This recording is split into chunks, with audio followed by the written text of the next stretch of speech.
যেদিন আমরা নিরামিষ খাই বা আমাদের বাড়িতে নিরামিষ হয় সেদিন কিন্তু পনির থাকবেই। তো পনির আমরা অনেকভাবেই বানিয়ে থাকি। এখানে আমি 200 গ্রাম পনির নিয়ে নিয়েছি। পনিরটা আমি এভাবে কিউব করে কেটে নিচ্ছি। পনির কিন্তু আমাদের স্বাস্থ্যের জন্য খুবই উপকারী। পনিরে প্রচুর পরিমাণে ক্যালসিয়াম এবং ফসফরাস থাকে, যা হাড় ও দাঁতকে শক্তিশালী করে। পনিরে উপস্থিত প্রোবায়োটিক হজম শক্তিকে উন্নত করতে সাহায্য করে। পনির একটি প্রোটিন সমৃদ্ধ খাবার, যা অনেকক্ষণ পেট ভরা রাখে আর অতিরিক্ত খাবার খাওয়া থেকে নিয়ন্ত্রণ করে। তো পনিরের অনেক গুণাগুণ বলে শেষ করা যাবে না।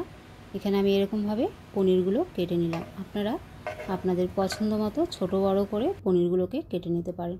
তো পনিরগুলোকে আমি একটা বোলে ট্রান্সফার করে নিচ্ছি। তো হ্যালো ফ্রেন্ডস, বর্ণালীজ ফুড স্টোরিজ চ্যানেলে আপনাদের আরও একবার স্বাগত। তো পনিরটাকে আমি একটা সাইডে রেখে দিচ্ছি। খুব কম তেল মশলা দিয়ে আমি কিন্তু পনিরটাকে রান্না করে নেব।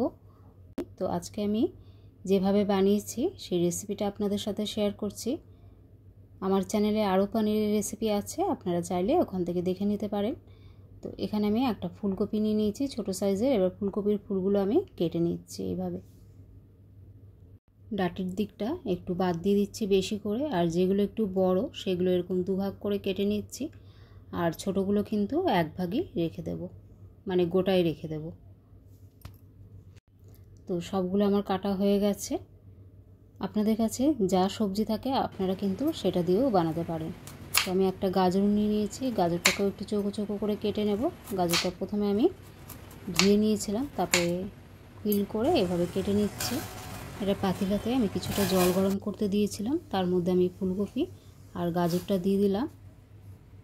3 থেকে 4 মিনিট এটা একটু বয়েল করে নেব হাই ফ্লেমে। তারপরে এটা জলটা ঝরিয়ে একটা সাইডে রেখে দেব।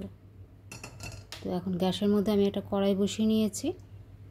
কড়াইয়ে আমি 3 থেকে 4 টেবিল চামচের মতো সাদা তেল অ্যাড করে দিচ্ছি। রান্নাটা আমি সাদা তেলেই করছি, আপনারা চাইলে কিন্তু সর্ষের তেলও করতে পারেন। এবার ফুলকপি আর গাজরগুলো একটু লাল লাল করে ভেজে নেব। ফ্রেন্ডস, একটা ছোট্ট রিকোয়েস্ট, রেসিপিটা যদি ভালো লেগে থাকে তাহলে অবশ্যই লাইক কমেন্ট শেয়ার করে দেবেন। আর আপনি যদি ফার্স্ট টাইম আমার চ্যানেলটি ভিজিট করছেন তাহলে চ্যানেলটি সাবস্ক্রাইব করে অল নোটিফিকেশান বেল অন করে দেবেন, যাতে আমি কোনো রেসিপি আপলোড করলে খুব তাড়াতাড়ি আপনাদের কাছে পৌঁছে যায়। তো দেখুন কালার কিন্তু চেঞ্জ হয়ে আসছে, ফুলকপিগুলো একটু লাল লাল করে ভাজা হয়েছে। এভাবে ফুলকপি আর গাজর একটু ভেজে নিলে পনিরের যে তরকারিটা বানাবো তার টেস্টটা কিন্তু দ্বিগুণ হয়ে যাবে। তো আমি কি মশলা দিয়ে পনিরটা রান্না করছি সেটা দেখার রিকোয়েস্ট রইল, তাই ভিডিওটা স্কিপ করবেন না প্লিজ। তো ভাজা হয়ে গেছে, এবার এগুলোকে আমি উঠিয়ে নিচ্ছি।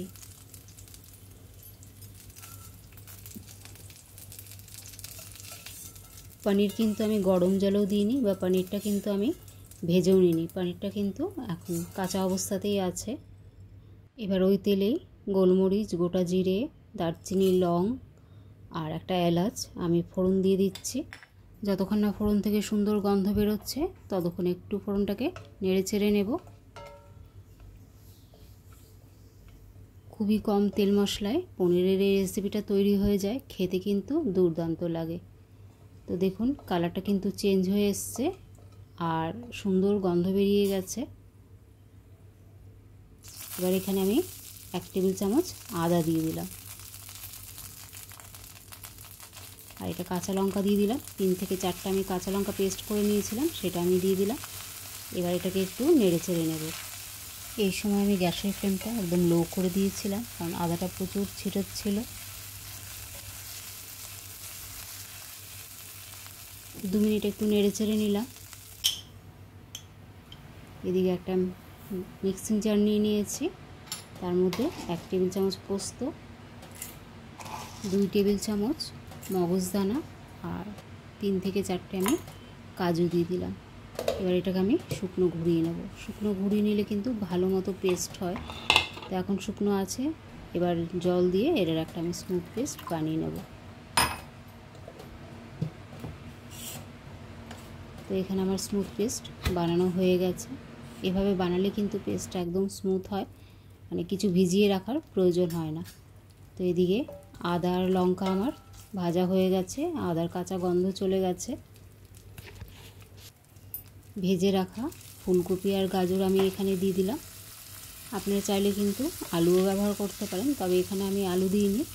আমার কাছে ফ্রোজেন মটরশুঁটি ছিল, সেটা আমি অ্যাড করে দিচ্ছি। তো আপনাদের কাছে যে সবজি থাকবে আপনারা কিন্তু সেটা দিয়ে এটা বানাতে পারবেন। এবার একটু নেড়ে চেড়ে নেব, যাতে মটরশুঁটির কাঁচা গন্ধটা একটু চলে যায়। তারপরে যে পেস্টটা বানিয়ে রেখেছি সেই পেস্টটা আমি অ্যাড করে দিচ্ছি।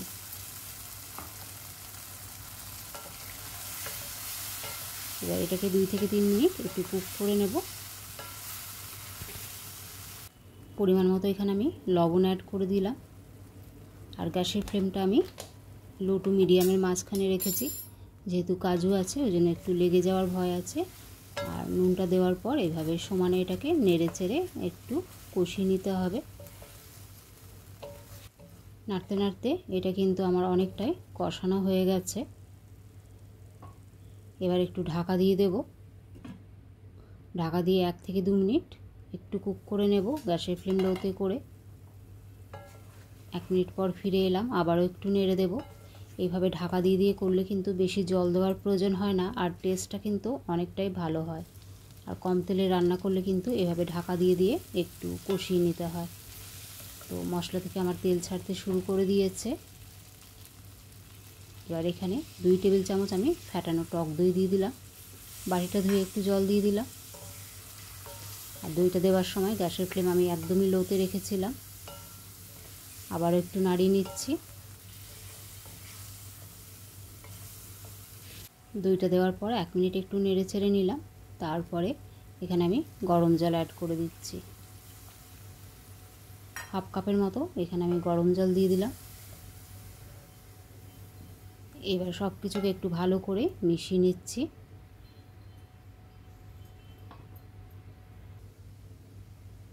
ঝোলটা ফুটতে শুরু করলে এখানে যে পনিরগুলো আমি কেটে রেখেছিলাম সেইগুলো আমি দিয়ে দিলাম। পনিরগুলো কিন্তু আমি ভাজিনি, তো এইভাবে একবার পনির না ভেজে রান্না করে দেখবেন, খেতেও কিন্তু দুর্দান্ত হয়। এখানে আমি কোনো রকম গুঁড়ো মশলা ব্যবহার করিনি, এমনকি হলুদ পর্যন্তও দিইনি।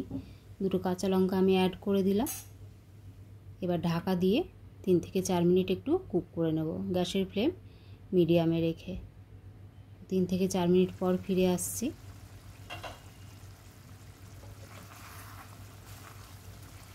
সব কিছুকে একটু ভালো করে নাড়িয়ে নিচ্ছি। গ্রেভিটা কিন্তু আমার ঠিকঠাকই আছে, তো আপনারা আপনাদের পছন্দ মতো গ্রেভি রাখতে পারেন। এখানে গ্যাসের ফ্লেমটা আমি একদম লোতে করে দিলাম। সামান্য একটু চিনি অ্যাড করে দিলাম, যেহেতু নিরামিষ তরকারি। আর 1 চামচ এখানে আমি বাটার অ্যাড করে দিচ্ছি। তো আবার সব কিছু ভালো করে মিশিয়ে দিচ্ছি। ভালো করে মিশিয়ে নেওয়ার পর এখানে আমি 1 চামচের মতো কাসুরি মেথি অ্যাড করে দিচ্ছি। পনিরের সাথে কিন্তু কাসুরি মেথিটা বেশ ভালো লাগে, ওই জন্য আমি এখানে কাসুরি মেথি অ্যাড করছি। আপনাদের কাছে যদি থাকে তাহলে অবশ্যই দেবে। কাসুরি মেথি দেওয়ার পর খুব সামান্য এখানে আমি গরম মশলা অ্যাড করে দিচ্ছি। আবারও সব কিছুকে একটু ভালো করে মিশিয়ে নেব।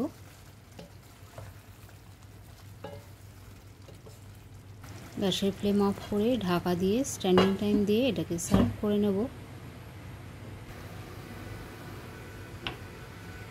এটা কিন্তু ভাত, রুটি, পরোটা, পোলাও সব কিছুর সাথেই খেতে কিন্তু দারুণ লাগে। তো ফ্রেন্ডস, এইভাবে অবশ্যই একবার বানিয়ে দেখবেন, কোনো রকম গুঁড়ো মশলা ছাড়াই পনিরের এই রেসিপিটা খেতে কিন্তু দারুণ হয়েছিল। আর রেসিপিটা যদি বেশি ভালো লেগে থাকে অবশ্যই ফ্রেন্ডস আর ফ্যামিলির মধ্যে শেয়ার করে দেবেন। সবাই ভালো থাকবেন, দেখা হচ্ছে পরের ভিডিওতে।